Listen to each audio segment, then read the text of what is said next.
النهاردة حبيت ان انا اعمل معاكم فيديو على قد الايد وعلى قد احتياجاتنا، وان شاء الله هيعجبكم كتير.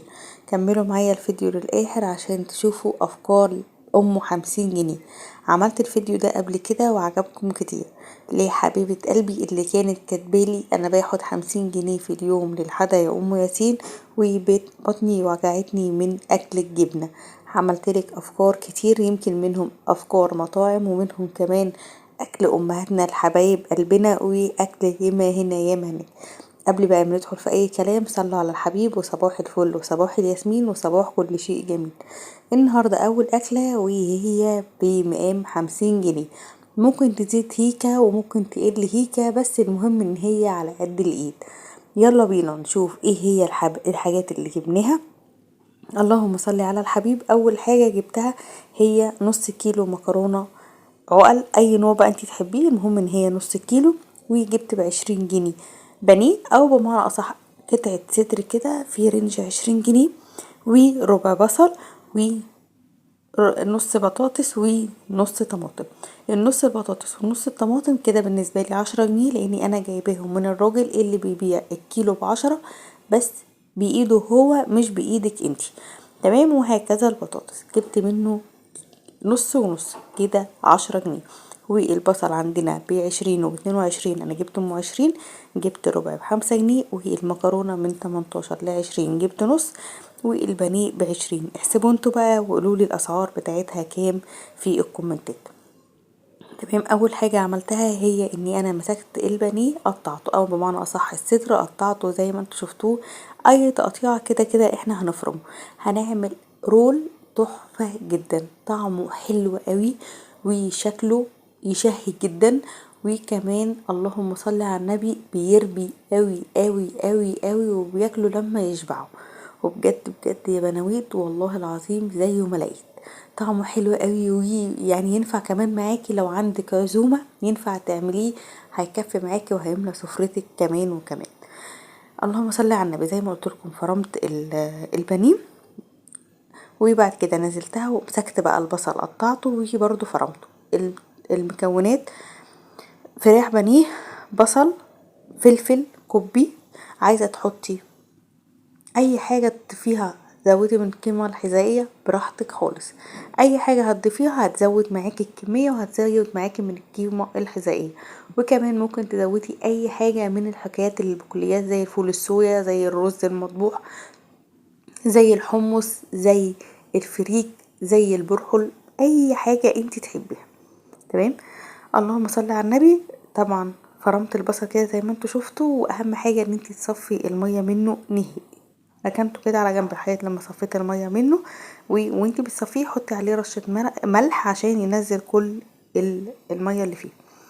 وبعد كده مسكت البانيه نزلته، وهنزل كمان عليه اللهم صل على النبي البصل والفلفل. في حاجة انا بس وحيدة بصراحة نسيتها، بس انتي حطيها، اللي هي البيضة. انا طلعتها ونسيت ان انا احطها، مش عارفة كان عقلك فين يا بنتي يا منى، كان عقلك فين والله ما اعرف. طبعا التوابل اللي انتي تحبيها حطيها. انا بالنسبه لي حطيت بابريكا، توم بودره، بصل بودره، ملح، فلفل اسود، وواحده مكعب مرقه فوريه. انتي اي حاجه تحبيها حطيها، ومعلقتين بقسماط. تمام كده. يبقى معلقتين بقسماط، بابريكا، فلفل اسود، ملح، توم بودره، بصل بودره، والبقسماط. بصوا البيضه اهي انا طلعتها ونسيت احطها، مش عارفه كان فيه ايه، والله العظيم ما عارفه، بس مش مهم. حرها في حرها برضو طلع حلو، ما طلعش وحش على فكره، وطعمه حلو جدا. والبيضه ما فرقتش كتير، بس هي البيضه بتزيده تماسك، يعني انت لما هتشوفيه ان شاء الله هتحسي ان هو مشقق شويه، لكن البيضه بتظبطه شويه في التماسك. فالافضل ان انت تحطي البيضه. البطاطس دي انا سلقتها، يفضل انت تسلقيها بقشرها في ميه بالقشر كله، وبعد كده تقشريها بعد ما تتسلق. وبعد ما سلقتها رحت جايه هرساها هرسه كويسه، وهي نزلت عليها ملح وفلفل. الحشوه دي ممكن تتبدل بحشوات جبنه، ممكن تتبدل ان انت لو عندك كميه الفراخ كبيره ممكن تفرمي جزء من الفراخ بقرن فلفل احمر اللي هو الكوبي، هيطلع لك لونها احمر، وتحطي الاتنين فوق بعض. وممكن تعملي جواها لحمه مفرومه لو الدنيا مبشبشه يعني، والدنيا هيصه كده ومش فارقه معانا الفلوس يا جماعه. وممكن تعملي زي ما قلت لكم حشوه البطاطس، ممكن تحطي جواها سلامي، ممكن تحطي بسطرمة، اي حشوة جواها تعجبك هتمشي. انا بالنسبة لي عملت الحاجة اللي على قد الايد زي ما قلنا، احنا عايزين ميزانية بسيطة. فردت كده رول الفراخ على الكيس، طبعا الكيس لازم يكون مدهون بنقطة زيت بسيطة، والبطاطس محطتش فيها اي حاجة خالص الا ملح وفلفل اسود ورشة جبنة تركي عليها ورشة جبنة موتزاريلا. دول طبعا مش اساسي، لو مش موجودين عادي يعني مش هتفرق كتير، يعني مش هتفرق في الطعم. وابتديت الف الرول كده والدنيا بقت 100 فل و14، والرول بقى ولا اهم حاجة ان انتي بعد ما تفرمي اللحمة اللي هي الفراخ تحطيها في الفريزر لحد لما تظبطي البطاطس وكده، وبعد ما تلفي الرول برضو تحطيه يعني ايه قيمة نص ساعة كده في الفريزر بس عشان يتشمع. دي اهم حاجة، غير كده مفيش مشكلة. كده فضل حتة بطاطس معايا، من حتة البطاطس اللي احنا حطيناها جوه كنت انا هحشيها جواها جبنة، بس حسيت لا اللي هي مش بلاش منها يعني. وعشان التوفير حطيت مية في الطبق، مية فقط، ما حطيتش ولا بيض ولا لبن ولا اي حاجة ولا اي حاجة خالص فيها. طبعا هي البطاطس متبلة ملح وفلفل اسود، رحت جايه منزلاها في الميه ونزلتها في البقسماط. ما عندكيش فيجيتار حطي بقسماط، ما عندكيش ولا ده ولا ده عادي، ممكن تحمريها من غير اي حاجه خالص. تمام، يعني مش لازم فيجيتار او لازم بقسماط، يعني لو مفيش مهم، بس هو موجود عندي بصراحه فانا ايه ظبطت الامور عليها. بس كده ظبطتها وهيئتها وحطيتهم شويه بس في التلاجة لحد لما اتشمعوا. طبعا بعد ما اتشمعوا رحت جايه مطلعه صينيه حطيت فيها حته سمنه كويسه بس عشان خاطر انا هحتاجها في التسويه، ونزلت فيها الرول واخدت من الجزء اللي تحت وابتديت ادهن على الوش، وكل شويه ادهني. وممكن كمان تقلبيها جوه الفرن لو انتي الفرن عندك مش فوق وتحت. بصوا كده زي ما انتوا شفتوا ان هي بس ايه شققت شويه في الفرن بسبب عدم البيض، لكن لو انتي عندك البيض وحطيتيه يبقى خير وبركه، بس انا والله نسيت. تمام. لو ما حطيتوش مش متاح عندك اللي انت تجيبي ومش قادره يعني الامكانيه مش سامحه، ممكن تعمليها كده والله العظيم اتمسكت. وكمان لما بردت وجيت تقطعيها هتقطع معاكي اسهل واحسن. قلبت كده المكرونه وظبطتها، طبعا الصلصه كلنا بسم الله ما شاء الله شطار وحلوين واكيد عارفين. وحطيت البطاطس بقى كده في الزيت والدنيا بقت تمام وميت فل و14. وبكده اكلتنا المعتبرة اكلة كده بسيطة على قد الايد وحاجة كده يا هنا يا هناك. بصوا الاكل طبعا العين بتاكل قبل البق زي ما احنا متفقين، ودي اكلتنا البسيطة المعتبرة على قد الايد. قولولي بقى اول اكلة عجبتكم ولا لأ، وهل فعلا ب50 جنيه ولا اكتر، اللي حسب يقولي هي بكام.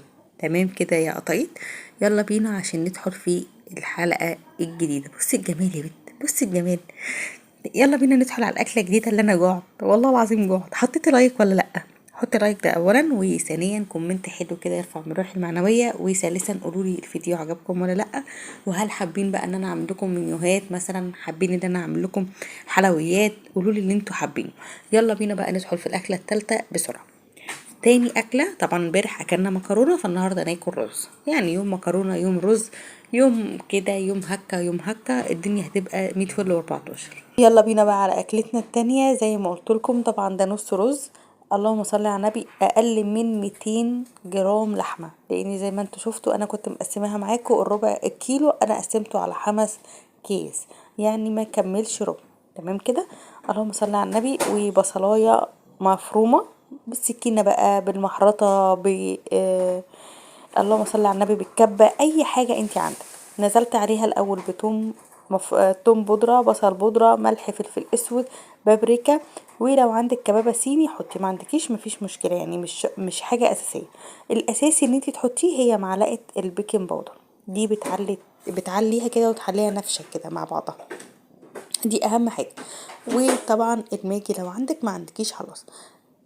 حطيت البيضه المره دي ما نسيتش، الحمد لله الحمد لله. دي اساسي تحطي فيها بيضه برضو عشان ما تفكش معاكي في التحمير، او لو انت هتشويها على الجريل يعني تنفع كده وتنفع كده. صفيت البصله خالص من الميه ونزلت عليها، اهم حاجه تكون البصله فعلا متصفيه من الميه تماما، دي اهم حاجه. وبعد كده تقلبيها تقليبه كويسه كده زي ما انتوا هتشوفي، والدنيا تمام التمام. تمام كده يا ست الكل. وبرده معلقتين البقسماط دول اساسي عشان دي هي الحاجه الوحيده ماده الربط. في ناس هتسالني هتقولي ينفع دقيق؟ لا ما ينفعش دقيق، لان الدقيق بيعجن جواها، يا بقسماط يا بلاش. لكن دقيق لا، جربتها على فكره بالدقيق وما طلعتش احسن حاجه، طلعت مش حلوه خالص. قلبت كده، ويفضل ان انت تقلبيها بايدك، يعني ظبطيها بايدك. وبعد كده نزلت عليها على الكبه. لو انت ما عندكيش كبه زي ما كان انا ما عنديش، يعني اهرسيها جامد بايديكي على قد ما تقدري. كل الطاقه اللي عندك السلبيه طلعيها في اللحمه وانت بتهرسيها. الحمد لله ما عندكيش طاقه سلبيه وعندك طاقه ايجابيه، برضو طلعيها في اللحمه وانت بتهرسيها. ده لو في حاله اللي انت ما عندكيش كبه، ما عندكيش ولا طاقه سلبيه ولا طاقه ايجابيه ولا عندك طاقتين اصلا تظبطي اي حاجه في اي حاجه، اعمليها في الكبه. يعني انا بقولك كل الحلول تقعدي تظبطيها كده في الكبه لحد لما تلم مع بعضها. لو حسيتي ان هي ملمتش حطي لها بقسماط لحد لما تلم معاكي كده زي ما انتوا شفتوا. يعني انا حطيت معلقه، حسيت لا اللي هي برضو ما لمتش، رحت جايه حاطه لها معلقه تانية وانا بعملها في الكبه لحد لما تلم معاكي وتبقى كتله واحده كده زي ما انت شايفه. طبعا بتدهني ايدك زيت كويس جدا وانت بتقلبي عشان ما تمسكش في ايدك، لان هي في الحاله دي بتبقى طريه. بعد ما تنزليها من الكبه او بعد ما تفرميها فرم كويس، حطيها في التلاجة لحد لما تتماسك. مش هتاخد 10 دقايق في الفريزر، 10 دقايق بالظبط. وبعد كده طلعيه. الكيس مفتوح، اي كيس تلاجة افتحيه وادهنيه بنقطة زيت عشان بس اسمه اسمه البتاع اللي انا بعمله ده، نسيت والله. لما افتكر هقول. عشان اللحمه يعني ما تلزقش في الكيس. وما بين كيسين كده تبدأي تفردي بفتيك. اللهم الهمنا بالشهاده يا رب. البفتيك الفردة بتاعتها فردة عشوائية، مش فردة أساسية. يعني مش زي البرجر لازم تبقى مدور، مش لازم زي الكفتة لازم تبقى طويلة، لا الكلام ده كله لا. البفتيك أي شكل فيه هيمشي. زي ما انتوا شايفين كده السمك بتاعه مش كبير، السمك بتاعه بسيط جدا. طبعا النور كان قطع عادي، ده المعتاد معانا. طلعوا معايا كام؟ طلعوا بالظبط 10 قطع. 10 قطع. حطيتها في الفريزر بس تتشمع وتتظبط عشان خاطر لما اقليها تبقى 100 فل و14. يلا بينا بقى نعمل حبة طحينة من بتوع المطاعم، وبنفس الوقت بكمية صغيرة. وفي نفس الوقت هقولك حاجة تانية بديلة لو انتي ما عندكيش كمية الطحينة دي. اول حاجة حبة مية مش دافية، فترة، مية فترة تستحملها ايدك. بعد كده تنزلي عليها بمعلقة كمون ومعلقة فلفل اسود ومعلقة شطة ورشة نعناع ناشف. تمام كده. وتحطيهم كلهم في قلب بعض في قلب المية الدافية السخنة، مش السخنة اللي تحرق ايدك، السخنة اللي تستحمليها. وتقلبيها تقليبة كويسة كده في قلب بعضها زي ما انت شايفة، وتسيبيها وتنزلي في طبق تاني. بصي الكوباية، هي الكوباية اللي انتوا شايفينها دي انا حطيت فيها بالظبط نص كوباية طحينة ويمكن اقل، نص كوباية. وهاخد بقى المية دي كوباية، هي المفروض دي عملوا معايا تقريبا كوباية ونص او كوبايتين. وهنزل على الطحينة حبة حبة وانتي بتقلبي الطحينة، ايدك تكب وايد تقلب، ايد تكب وايد تقلب. تمام كده زي ما انتوا شايفين لحد لما توصلي للقوام اللي انتي حاسة ان هو تمام. وعايزة افهمك حاجة، ان هي كده كده هتتقل. يعني انتي اعتمدي ان هي هتتقل معاكي، بس ما تحففهاش تحليها ميه، لا حليها في المقام الكويس. ظبطت كده زي ما انتوا شايفين. وانتي بتظبطي بتدوقي الملح بتاعها عشان لو لا قدر الله الملح بتاعها عادب تلحقي قبل ما الدنيا تبوظ مني. كده انا حطيت الملح وحطيت كل حاجه وركنتها على جنب. حطيت معاها معلقه حل او معلقتين على حسب ما انتي حاسه او على حسب ما انتي بتحبي الحل بتاعها، واركنيها مع الوقت هتتقل. تمام كده. انا حطيت الميه بتاعتها عشان لما تتقل اخفف بنفس الميه. هنا انت هتعملي ايه يا ام ياسين؟ هنا انا هعمل الكفر بتاع البفتيك.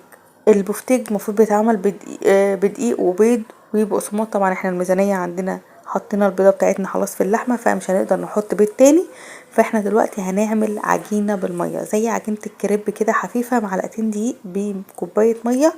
بصي خفيفه جدا، يمكن كمان اخف من بتاعه الكريب. زي ما انتوا شايفين كده قلبتها كويس جدا وحطيها في التلاجة عشان تتقل معاكي شوية عشان يبقى سمكها كويس كده. حاطين البقسماط ده هي الفتافيت بتاعه العيش الفينو. بتجيبي العيش الفينو تنشفيه، والحمد لله يعني داخلين على مدارس فهيبقى متوفر معاكي. اللهم صل على النبي. تحطي كده بقى البقسماط على الكيس، ويفضل ان انت تحطيه على كيس عشان يبقى اسهل معاكي في التقليب زي ما انتوا شايفين. وبحط في الميه دقيق وبعد كده بطلع على البقسماط وبس كده. بتعملي الكفره الخارجيه وتبتدي تشمعيها في الفريزر وبعد كده تقليها. دي في حاله اللي انت هتقليها بتعملي لها الكفر ده، لكن لو انت في حاله اللي انت هتعمليها على الجريل ما بيتعملهاش الكفر ده، بتتعمل لحمه بس كده من غير اي كفر. لو انتوا حابينها على الجريل تمام، لو انتوا حابينها مقليه تمام. انا بالنسبه لي الولاد كانوا طالبين مقليه عشان كده انا عملتها، لكن انتي يفضل ان انتي تعمليها على الجريل. انا نفسي بحبها على الجريل اكتر من المقليه، بس انا عملتها عشان خاطر الولاد. دلوقتي بقى انتي يا ميسين بتعملي ايه؟ انا النهارده هعمل لكم الرز الاصفر، تحفه جدا وطعمه حلو جدا، وكمان هعللكم القيمه الغذائيه بتاعته. بعد ما حطيت البفتيك يتحمر، هنا قطعت بصلايه وشوحتها وحطيت قرفه، واحده حبهان، واحده قرنفل، وواحده ليمون اللي هو اللومي ده اللي هو مش عارفه اسمه ايه، اللومي، وواحده ورق لوري وماجيه، وقلبت كله في قلب بعضه مع الكاري والكركم. الكركم طبعا ده اساسي عشان هو الحاجه الوحيده اللي بتدينا اللون الاصفر، لكن اي نوع توابل تانية انتي حره، حتى لو هتعمليه بس لون اصفر بس هتحطي مكعب ماجي مفيش اي مشكله، يعني محدش هيقولك انتي ايه اللي عاملاه ده. بس كده نزلت عليهم بالرز وكده بقت حاجتنا معتبرة، وهبتدي بقى اشوح كله في قلب بعضه لحد لما الرز يشرب من التوابل ويشرب من البصل ويشرب من كل حاجة. هتعملي ايه يا ام ياسين عشان تعلي القيمة بتاعته؟ هنحط عليه حاجة تزود كميته عشان لو الرز كميته بسيطة، وكمان تزود القيمة الغذائية، وهي البزلة. انا البزلة بصراحة عندي اساسية في الفريزر، يعني حلوية الوقت بتبقى متخزنة عندي. لو انتي مش متخزنة ممكن تجيبيها من المحلات، لو انتي مش مفضلة خالص ولا ده عندك ولا ده عندك كنسليها. لو عندك جزراية ممكن تحطيها، عندك بطاطساية حطيها مع البصلة وهي بتتشوح عشان تديلك قيمة، كل ده. ونزلت عليه بالمية طبعا، بظبط ملح وبظبط دنيته عشان ما يحصلش اي دروب. بس كده اسمه ايه البفتيك اتقلى والدنيا تمام التمام. تعالوا بقى نشوف الطحينة هتطلع معايا كام طبق وتقلها قد ايه. طبعا كده اهي انا زودتها على فكرة مية حبة بحبة، تقلها اهو حلوة جدا وطعمها حلو جدا. لو انتي بقى ما عندكيش كمية الدقيق وعايزة تعملي بمعلقتين، زوديها بالعيش الفينو. جيبي او عيش شامي، يا فينو يا شامي، لكن العيش اللي هو البلدي ابو رده ده مش بيبقى الطف حاجه فيها. بتجيبي العيش الشامي وتبليه في حبه ميه لحد لما يبوش تماما، وبعد كده تاخديه تعصريه وتحطيه في الخلاط وتحطي عليه معلقتين الطحينه اللي موجودين عندك وملح وفلفل اسود والكمون بتاعك، ولو عايزه تحطي توم حطي، مش عايزه براحتك، التوم ده حريه شخصيه ليكي. وتنزلي على الخلاط بميه دافيه حبه بحبه لحد لما التقل بتاعك يتقل معاكي، وبس كده هتلاقيها برضو عملت معاكي طحينه بتفل و14 ويبقى طعمها حلو جدا برضو. دي موفره عن اللي انا عاملاه. كده بقى الرز بتاعنا هو زي ما انت شايفه البزله ظاهره فيه، بيلمع طبعا من حبه الزيت اللي احنا حطيناهم والبصل، وبسم الله ما شاء الله اكله الولاد والله. وطارق اكل لما شبع، وكلنا بسم الله ما شاء الله اتراضينا، يعني الولاد اكل كل واحد فيهم اكل قطعتين حلوين جدا، واحنا عملناهم باقل من ربع بانيه، من ربع لحمه اسفه. زي ما انتوا شايفين البفتيك من جوه متماسك. يلا بينا بقى ندخل على الاكله التالتة، وياريت تحطي لايك يا ست الكل عشان انتوا مقصرين في حقي. لو انتي معايا لحد دلوقتي قوليلي تسلم ايدك. اي حاجه منوشه المقطقطه يعني، المبطبطه، اي حاجه، اي بتنجانه يعني قوليلي بتنجانه عادي يعني. بعد بقى ما خلصنا البفتيك وخلصنا الحاجة، دلوقتي دخلنا في تالت أكلة، وأكلة النهاردة أكل أمهاتنا، الأكل الدسم بقى، أكل طبيعي. طبعا دول برضو 200 جرام لحمة. بصراحة مش عارفة قد ايه، هنحسبهم ب20 جنيه، لأني أنا عندي اللحمة ب110، وعلى فكرة الراجل نزل السعر 100. أنا بس حبيت أقول لكم عشان انتوا على طول محبطيني الراجل نزل السعر 100، الحقوا بقى قبل ما يزود السعر تاني. ب20 جنيه لحمة مفرومة ونص طماطم وبصلتين هنقول ربع، وبس كده والرز. احسبوا بقى، يعني كل اللي انا بقوله ده احسبوه وقولوا اسعاره ايه. طبعا في واحده هتطلع تقول لي لحمه ايه اللي ب100، ده احنا عندنا ب160 وعندنا ب200. والله يا حاجه متشكره، وانا عرفت وانا عارفه الكلام اللي انت بتقوليه، بس احنا ربنا كرمنا وطبطب على قلوبنا وعطانا واحد بيبيع ب100، نعمل ايه؟ نموته؟ لا نشتري منه عادي يعني، فمشيها. يعني مشوها الناس لبعضيها. آه بس كده ظبطنا حالنا وعملنا البطاطس. طبعا البطاطس قورناها عادي، وممكن بقى مكسله تقوري، ممكن تقطعي، يعني انتي حرة انتي حرة. انا عن نفسي بحبها متقورة، الولاد عندي بيحبوا اللي هي متقورة ومحشية لحمة مفرومة. لو انتي من الناس التانية اللي متحبهاش مفيش مشكلة.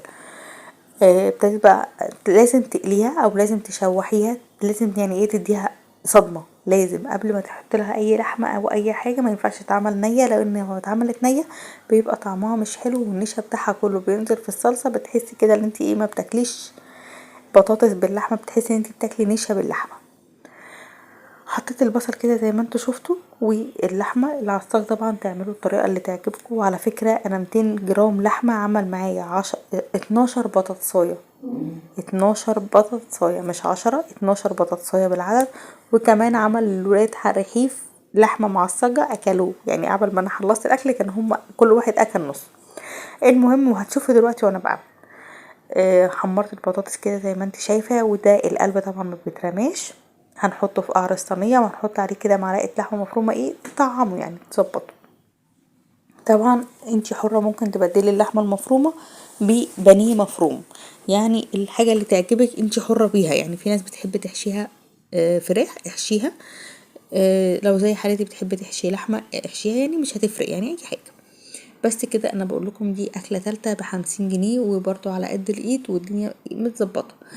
واللي هيدخل يقول لي 50 جنيه ما بيعملوش حاجه، احنا كلنا عارفين المعلومه دي، بس في ناس معهاش الا ال50 جنيه يعملوا ايه؟ يموتوا نفسهم يحمدوا ربنا عليها، واحنا نديهم افكار على قدها ونظبط حياتهم، ما نعقدهمش في حياتهم ونخليهم يقوموا يرموا نفسهم من البلكونه. الحياه مش ناقصه، والنبي احنا المفروض ايه جبر الخواطر على الله يعني. للناس اللي هجمتني جدا في الفيديو ابو 50 جنيه اللي فات، الناس اللي ما كانش عاجبها الحال يعني. فاديني برضو عملت لكم النهارده يعتبر 4 اكلات ب50 جنيه تانية. طبعا مش كل الاكلات ب50 جنيه الواحده يعني مش هي 50 جنيه واحده، لا هي كل اكله ب50 جنيه، عشان بس انا عارفه العاقلين الشطار الحلوين دول بيبقوا حلوين قوي. ظبطت البطاطس كده زي ما انتوا شايفين وحطيتها، ونزلت عليها بالصلصه. الطماطم لازم تكون متسبكه قبل ما تتحط على البطاطس، ما ينفعش تتحط وهي نيه، الافضل ان انتي تسبكيها. خلصتها كده وهنرفعها بقى على النار، هنحشي بس النصين اهم شايفاهم هحشيهم للعيال عشان ياكلوا. سمي كده بس بسم الرحمن، هتلاقي الدنيا بقت اتم حال. والله هتلاقي الحاجه كده زادت عندك وما تعرفيش كفت ازاي. انا والله كده قبل ما ابتدي اي اكل لازم اقول بسم الله الرحمن الرحيم، بلاقي الحاجه مشيت كده على ايه سيريا نورماندي زي ما بيقولوا. هعمل شغل في البيت لازم اقول اتكل على الله واسمي الله، بلاقي الدنيا اتظبطت معايا ويسرت الحال من غير ما اعرف منين. المهم طبعا المحلل ده اساسي عندي، بتنجان والفلفل والكلام ده كله اساسي عندي، لان احنا ما بنعرفش ناكل الا بالمحلل. لو انتي لا ممكن تجيبي طبق سلطه، لو انتي مش فارق معاكي خلاص مش مهم. كده البطاطس بتاعتنا حاجه كده حلوه في حر من الاخر. وحبه رز بالشعريه، لو موجود شعريه حطي، ما عندكيش ما تحطيش، انا كانت موجوده فقلت بس احير للولاد شكل يعني، بس مش اكتر.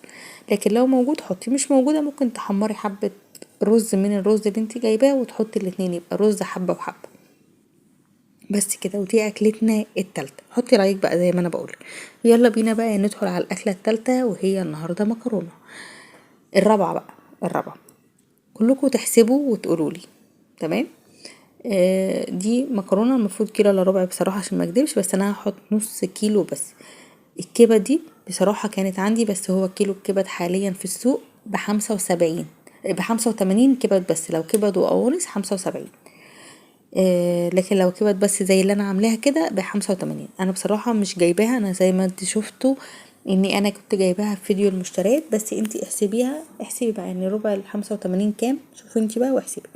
قطعتها كده زي ما انتوا شفتوا تقطيعه، ولازم تفتحي القلب وتطلعي منه الدم المتجمد عشان خاطر الزفاره. طبعا انا حسلاها بليمون وحبه ميه عاديين قبل ما اشيلها، فكانت الدنيا احسن حاجه. قلبتها كده تقليبه تمام التمام، وبعد ما حيرت لونها تماما طلعتها على جنب في طبق، وهنزل على نفس الزيت اللي محطوط بالبصل. لو عندك قوانص تحطي القوانص الاول، وبعد ما تستوي تماما تحطي الكبد. لو موجود قوانص معاكي. وبعد ما تستوي الكبد تطلعي الاتنين، وبعد كده تبتدي بنفس الخطوات اللي احنا هنمشي بيها. البصل، وبعد البصل هتشوحيه تماما لحد لما يدبل خالص، وتحطي عليه معلقه ملح او حبه ملح يعني عشان يدوب معاكي. وطبعا بالنسبه لي في فلفل هتنزلي عليه، هتنزلي بالثوم. طبعا البصل بعديه الثوم، اسفه انا اتلخبطت، كنت هحط الفلفل بس رجعت في كلامي. البصل بعديه الثوم، وبعد كده واحده الماجي، وبعد كده الفلفلايه، وتقلبيها تقليبه كويسه لحد لما تحسي ان كله شرب من بعضه. وتنزلي بالكبد بعد ما تخلصي تشويح كله في قلب بعض. طبعا المكرونه شحاله زي ما انتم شايفين اهي، واللي نزل مع الكبده ده الزيت بتاع الكبده، ما تفتكروش ان هو ميه يعني. اهم حاجه الطاسه تبقى سخنه والماده الدهنيه تبقى سخنت كويس، عشان حاضر لما تنزلي الكبده ما نزلش ميته. بعد ما شوحت الكبده بالبصل والفلفل وفص الثوم اللي كان محطوط، كملت فص الثوم كان فيه حتتين، رحت جايه حطاها وحطيت ملح وفلفل اسود وكزبره بس كده، وقلبته تمام تمام. وبعد كده هنزل عليها بطماطمايه متقطعه مكعبات، بس ما فيهاش حاجه اصعب من كده. بس اهم حاجه تنزلي سوري ومعلقه صلصه عشان كنت ناسيه. اهم حاجه تنزلي في حته في الطاسه، ما تنزليش على الكبده، لا، الصلصه اللي هتشوحيها تنزليها في حته فاضيه، تشوحيها تشويحه، وبعد كده تقلبي كله على قلب بعض، والطماطم وتسيبيها على جنب كده. والصلصه طبعا بتاعه المكرونه ملح وفلفل اسود وزيت ورشه سكر وتمام على كده. طبعا الاكله دي انا ملحقتش اصورها لان انا نزلت، فكل واحد اكل لوحده. وكده اكلنا يبقى خلاص، ال4 اكلات والفيديو خلاص. قولولي ايه رايكم فيه، بحبكم كتير واستنى.